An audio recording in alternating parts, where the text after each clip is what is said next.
Hello good morning student. आज मैं फिर से 10th क्लास वाले बच्चों के लिए एक टॉपिक लेकर आया हूँ जो है मेरा चैप्टर इलेक्ट्रिसिटी। पिछले क्लास में मैंने जो कुछ भी बताया था उसमें से जो टॉपिक मेरी छुट्टी हुई है उसी पर आज डिस्कस करेंगे। तो सबसे पहले मैं एक रिवीजन के तौर पर देख लेता हूँ कि इलेक्ट्रिक करंट है क्या चीज़। तो स्टूडेंट मैं चाहूँगा कि जिन्होंने मेरे इस चैनल को सब्सक्राइब नहीं किया है सबसे पहले उसको सब्सक्राइब कर ले, अच्छा लगे तो, और ये क्वेश्चन को देखें। सबसे पहला क्वेश्चन मेरा आता है what is electric current. Actual में ये है क्या चीज़।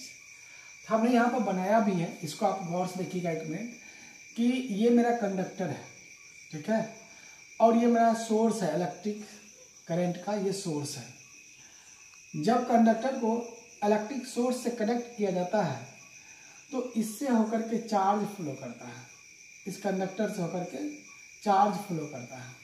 तो किसी भी कंडक्टर से होकर के चार्ज का फ्लो करना ही इलेक्ट्रिक करंट कहलाता है। और इसका डेफिनेशन भी हम लिखे हैं कि flow of charge through a conductor is called an electric current. इसको हम लोग आई से डिनोट करते हैं और आई इक्वल होता है चार्ज बाय टाइम। जितना चार्ज उसमें बहा वो और जितना समय लगा वो दोनों के रेशियो को हम लोग इलेक्ट्रिक करंट कहते हैं।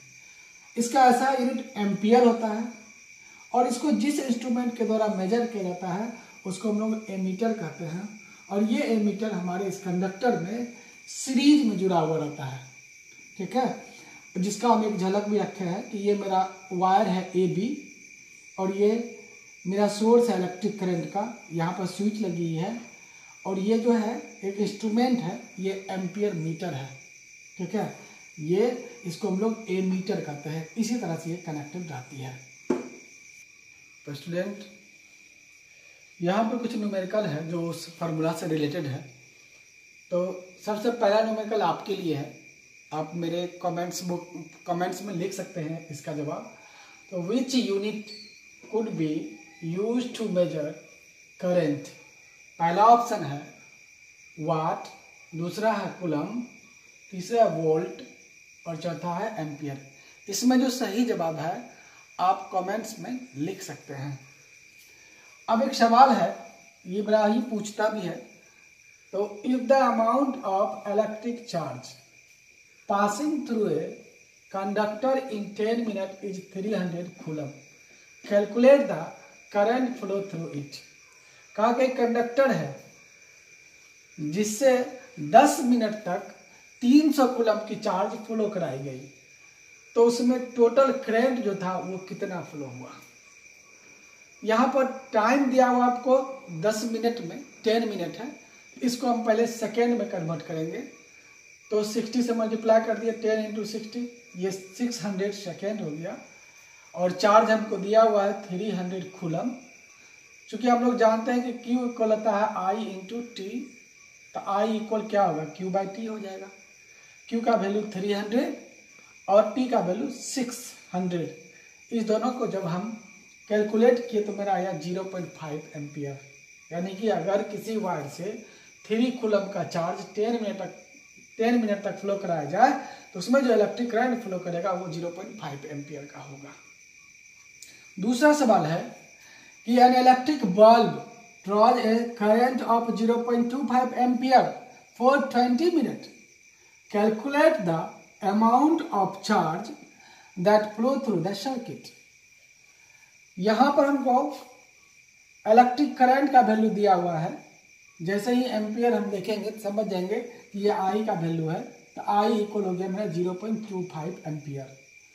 उसके बाद टाइम दिया है 20 मिनट। जैसे ही मिनट देखेंगे तो इसको सेकेंड में कन्वर्ट कर देंगे, तो यानी T इक्वल होगा 20 मिनट इक्वल 20 इंटू 60 सेकेंड, ये हो गया 1200 सेकेंड। जैसा कि हम लोग जानते हैं कि Q इक्वल होता है I इंटू टी, तो हम लोग I का वैल्यू 0.25 और T का वैल्यू 1200 कूलम। इस सब को मल्टीप्लाई किए तो मेरा आया 300 कूलम इसका आंसर। यानी कि उसमें जो चार्ज फ्लो करेगा वो 300 कूलम होगा। अंडरस्टूड। अब नेक्स्ट जो क्वेश्चन है वो भी मैं देख लेता हूँ। मेरा कोशिश है कि आपका समय बचे और अधिक से अधिक चीज मैं बता पाऊँ। क्वेश्चन है how many electrons are following first Second, past a point in a circuit in which there is a current of 5 ampere. यहाँ पर बोल रहा है कि 5 एम्पियर की करंट 1 सेकेंड के लिए किसी वायर से अगर बहता है तो इलेक्ट्रॉन कितना फ्लो किया, नंबर ऑफ इलेक्ट्रॉन काउंट करने के लिए बोला गया है। तो सबसे पहले हमको करंट का वैल्यू दिया हुआ था 5 एम्पियर, उसके बाद टाइम दिया हुआ है मेरा 1 सेकेंड, इससे हम चार्ज निकाल लिए। चार्ज इक्वल होता है I into T. 5 ampere into 1 second किए तो 5 कूलम्ब आया।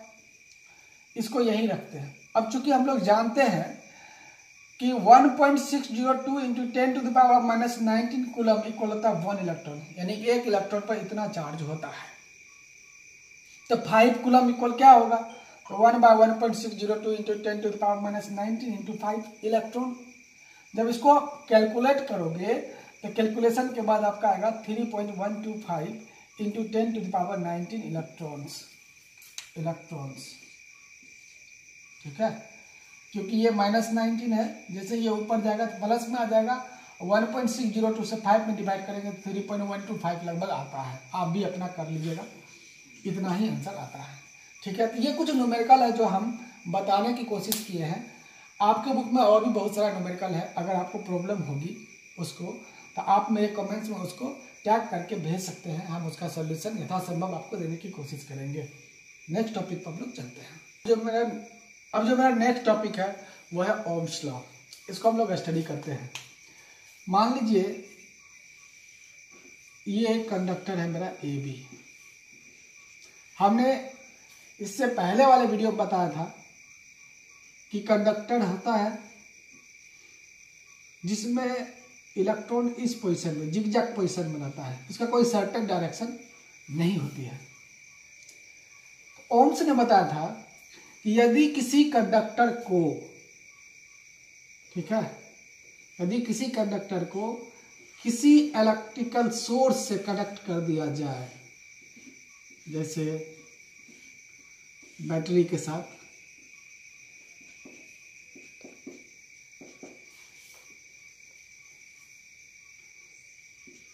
तो उस कंडक्टर से हो करके बहने वाला इलेक्ट्रिक करंट और पोटेंशियल के बीच में उन्होंने संबंध बताया था।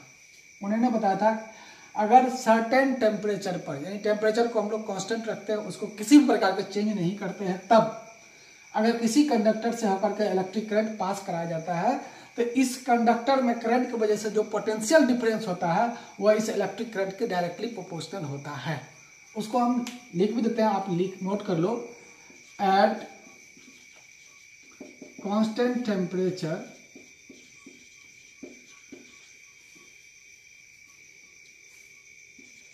current potential difference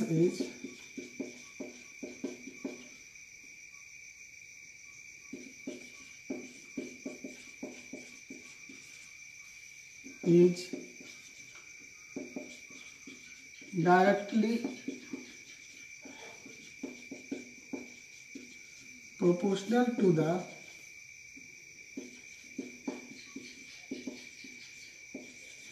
applied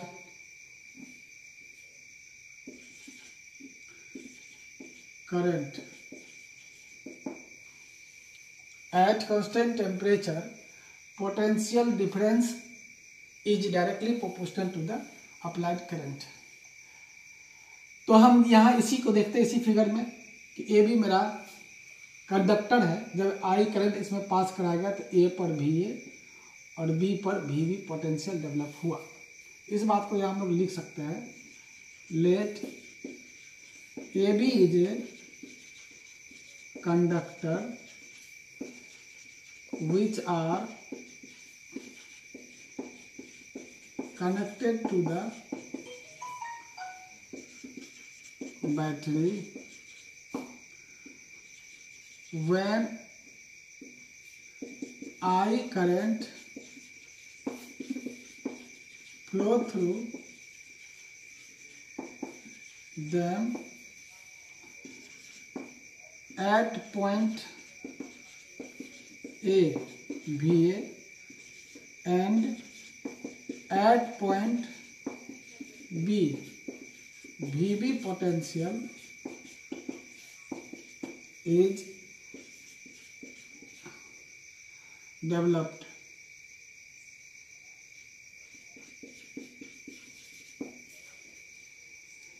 Therefore, potential difference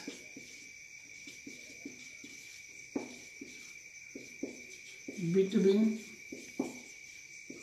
two end equal VA minus VB. According to Ohm's law, VA minus VB is directly proportional to I. Ohm's law में कहा है कि जो पोटेंशियल डिफरेंस होगा वह इलेक्ट्रिक करंट के directly proportional होगा। तो यहां पर हम लिखेंगे VA minus VB equal I into R, where R equal हो गया रेसिस्टेंस ऑफ द वायर, और ये किसी भी वायर के लिए कांस्टेंट होता है, किसी पर्टिकुलर वायर के लिए, सबके लिए नहीं, सबका अलग अलग वैल्यू होता है, और किसी पर्टिकुलर वायर के लिए कांस्टेंट वैल्यू होता है। या हम लिख सकते हैं कि I इक्वल हो गया VA minus VB by R। इसका कंक्लूजन क्या निकला? पहला नंबर हुआ I is directly proportional to VA minus VB। दूसरा हुआ I is inversely proportional to R। यानी कि अगर किसी वायर में रेसिस्टेंस को बढ़ा दिया जाए तो इलेक्ट्रिक करंट का वैल्यू बढ़ जाएगा, बढ़ा दिया जाए तो घट जाएगा, और अगर रेसिस्टेंस का वैल्यू घटा दिया जाए तो इलेक्ट्रिक करंट का वैल्यू बढ़ जाएगा।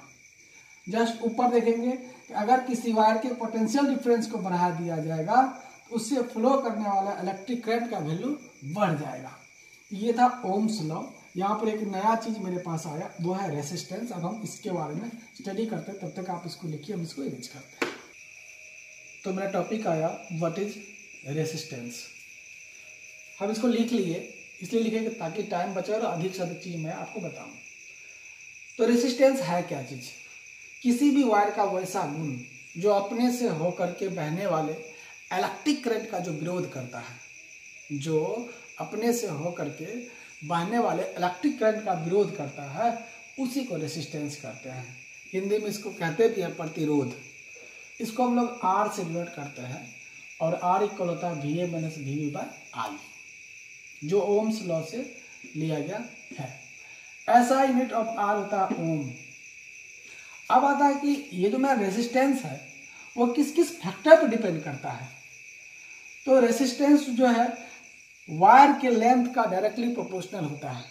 अगर हम किसी भी वायर के लेंथ को बढ़ा दें तो रेसिस्टेंस उसका बढ़ जाएगा। जितना से लेंथ बढ़ेगा रेसिस्टेंस भी उतने से बढ़ जाएगा। और दूसरा होता है उस वायर का क्रॉस सेक्शन एरिया का इनवर्सली प्रोपोर्शनल। अगर हम वायर की मोटाई बढ़ाएंगे तो एरिया ऑफ क्रॉस सेक्शन बढ़ेगा, उस समय रेसिस्टेंस घट जाएगा, और अगर एरिया ऑफ क्रॉस सेक्शन घटेगा तो रेसिस्टेंस बढ़ जाएगा। तीसरा है नेचर ऑफ द मटेरियल, वह सब्सटेंस किसका बना हुआ है। जैसे हम लोग जानते हैं कि silver is a best conductor of electricity. अब सब बेस्ट कंडक्टर नहीं है, सिल्वर है, और गुड कंडक्टर में कॉपर भी आता है, एल्युमिनियम भी आता है, आयरन भी आता है, लेकिन सबकी रेसिस्टिविटी अलग अलग है, जिसको हम लोग इसके बाद पढ़ेंगे कि क्या होता है। उसके बाद है टेम्परेचर। अगर हम टेम्परेचर को बढ़ा देंगे तो वायर का रेसिस्टेंस भी बढ़ जाएगा। यहाँ लिख भी दिए हैं, when temperature increases resistance will increase, resistance भी उसका बढ़ जाएगा। तो कुल मिलाकर के ये था रेसिस्टेंस के बारे में। इस पर हम कुछ न्यूमेरिकल देखते हैं जस्ट। तो मेरा जो टॉपिक है एक है व्हाट इज रेसिस्टिविटी। चूंकि अभी हम लोग ने देखा कि रेसिस्टेंस डायरेक्टली प्रोपोर्शनल होता है लेंथ के, और रेसिस्टेंस इनवर्सली प्रोपोर्शनल होता है क्रॉस सेक्शन एरिया के। तो इसको हम पहला इक्वेशन माने और इसको हम दूसरा इक्वेशन माने। दोनों इक्वेशन से हम लोग को ये मिला कि resistance is directly proportional to length of the wire and cross section area के इन्वर्सली प्रोपोर्शनल होता है। यह प्रोपोर्शनल टर्म को हटाने पर एक कांस्टेंट टर्म आता है रो। तो R इक्वल हो गया रो इंटू एल बाय ए।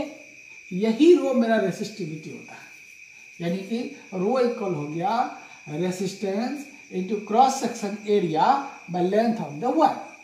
ठीक है, ऐसा यूनिट इस रो का हो जाएगा, निकालेंगे तो रेसिस्टेंस का हो गया ओम, एरिया का हो गया मीटर स्क्वायर और लेंथ का हो गया मीटर। अगर एक मीटर कट गया तो बच गया मेरा ओम मीटर, यानी कि रेसिस्टिविटी का ऐसा यूनिट हुआ ओम मीटर। अगर हम मान लिया कि area of cross section 1 unit हो जाए और इसका लेंथ भी 1 यूनिट हो जाए और इस दोनों वैल्यू को यहाँ पर पुट करेंगे 1 1 हो जाएगा, तो रेसिस्टिविटी इक्वल हो जाएगा मेरे रेसिस्टेंस की। तब हम रेसिस्टिविटी को डिफाइन कर सकते हैं न्यूमेरिकली, तो कहेंगे कि resistivity of a substance is equal to the resistance of that substance which has unit length and unit cross section area. ये रेसिस्टिविटी के लिए है। न्यूमेरिकल बनाने में ये फार्मूला हमको काम आएगा, आप इसको याद कर लीजिए और ये पूछता भी है। ठीक है, तो यहाँ पर एक न्यूमेरिकल हम लेते हैं, उसी से रिलेटेड है। कहता है कि एक सिंपल इलेक्ट्रिक सर्किट है